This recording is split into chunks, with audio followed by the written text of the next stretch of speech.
the returns of real estate investing? Well, the answer, it depends, but it can vary based between 4 to 20% or maybe even greater, which we're going to get into today. This is Naomi Brown, and we're talking about what the returns are like for real estate investing. So, the first principle that you need to understand as you analyze returns is the understanding of risk in relation to return. So, the risk and return profile is evident all throughout different investing, and the real estate spectrum is part of that.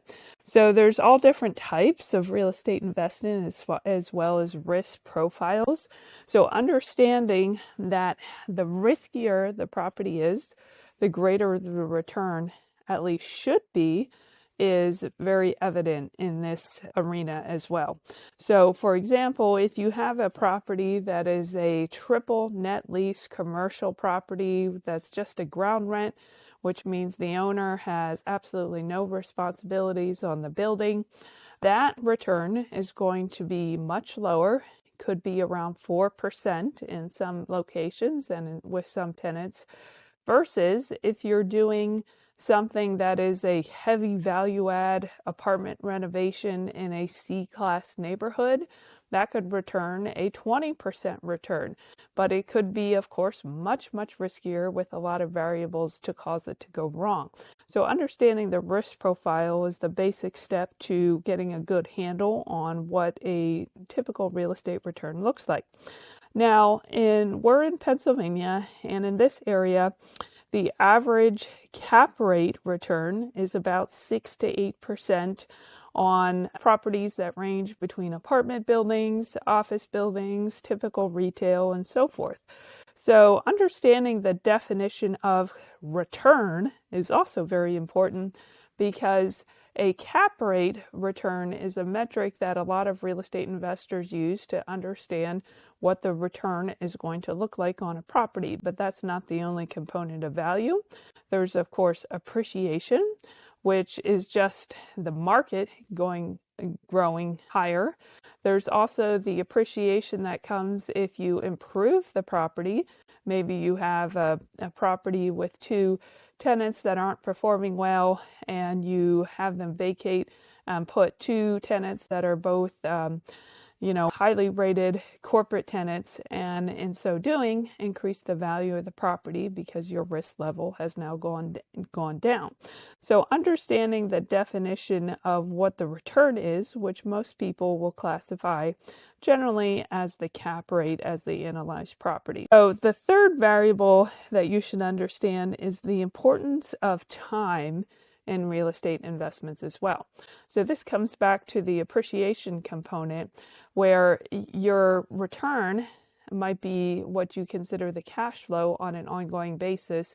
But if half of your return, let's say you expect to make a 20% return over a 5-year basis, but you're making a 10% cash on cash return over the first 5 years, and then the remaining amount, that other 10% return, is the appreciation of the property that will have at the end of 5 years.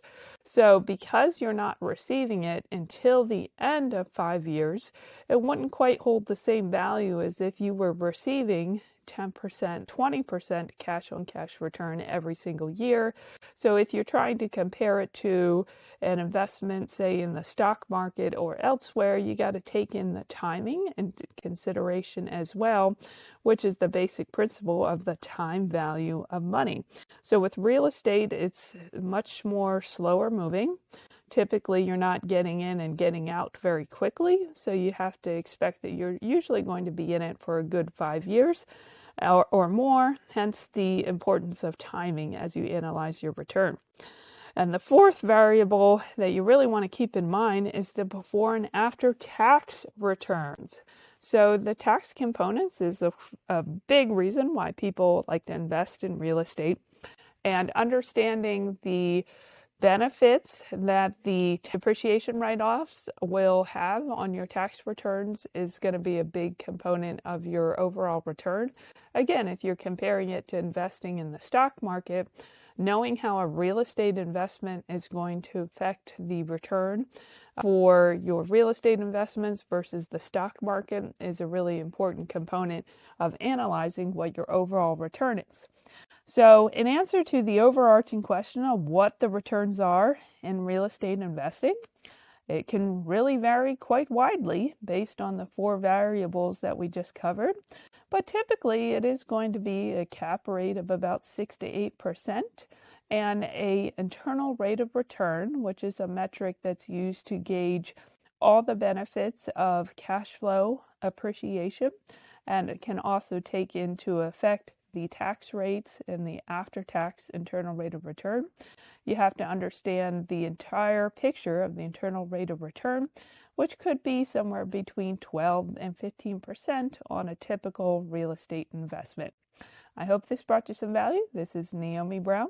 Please contact us if you're looking for investments within Pennsylvania and Maryland.